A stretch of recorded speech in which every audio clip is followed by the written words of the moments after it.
Hello, I'm Charlie with All Star Construction and Pest Management. I'm over here at Foxglove Court and I'm doing a home inspection, pest inspection, and a roof inspection.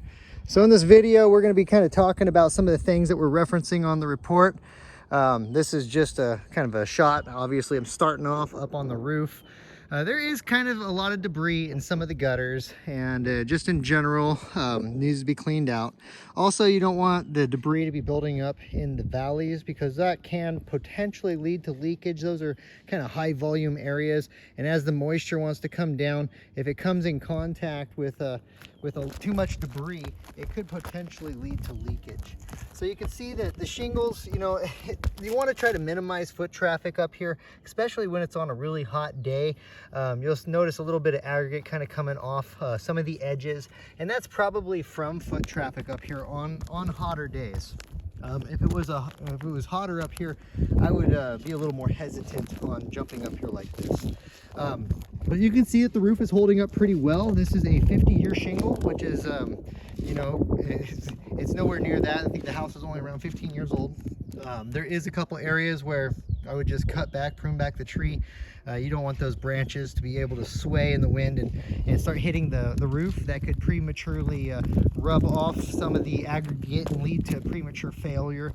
So, a little maintenance on that would be a good idea.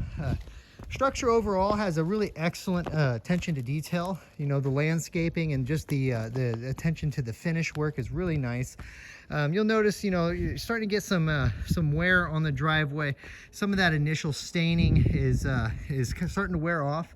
You could go through and acid etch this driveway and make that look really brand new. If it was mine, I think it'd be worth doing because the driveway is really in good shape. Nice stamped concrete.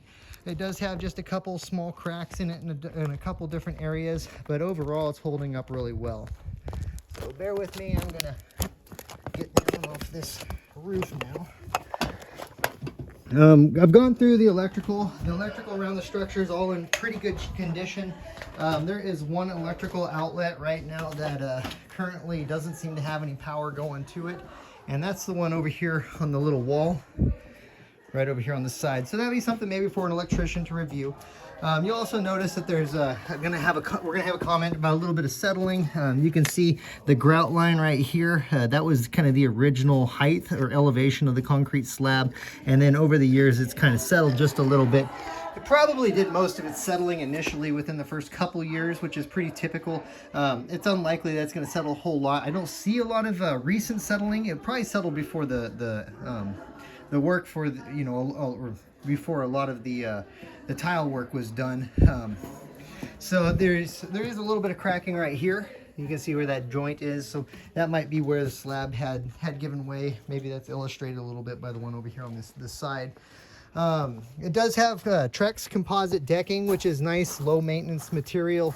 Also, obviously you're not going to have any woodpecker problems having the stucco exterior, and it's a lot more fire resistant if there's ever a problem, with having some sort of forest fire coming through.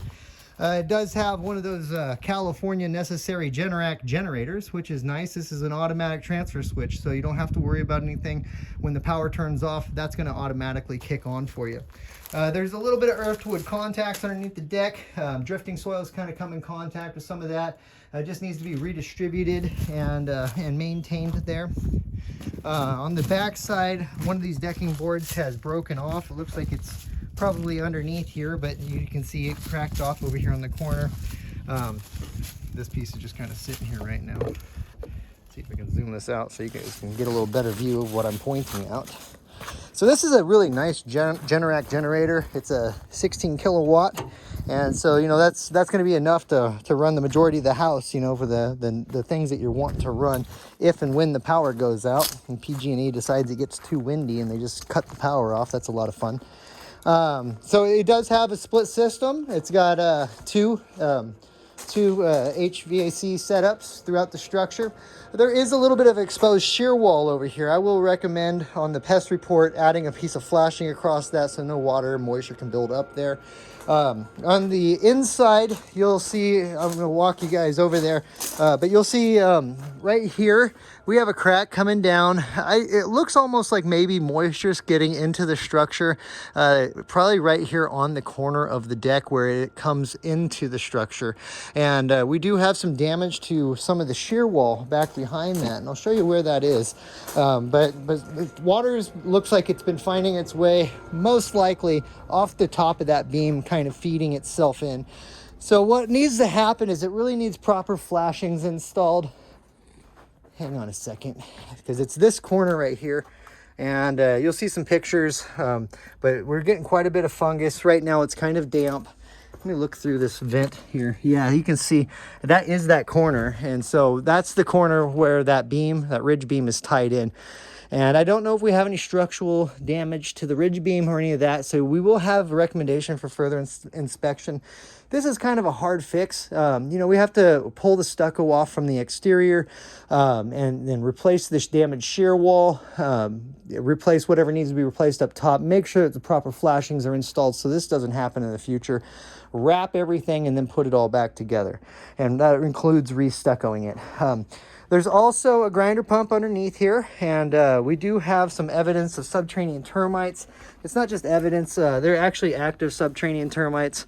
They're in this piece of wood right here, and that's there's other branches and things, but you know, when you tap this out, you can see I tapped it earlier, but you see it right here. That's a little subterranean termite. He's a little bit stunned right now. He's like, hey, you shook me out of my house. But yeah, there's a couple of them. They're crawling around, but they've been going up into that piece of wood. Oh, just dropped the phone.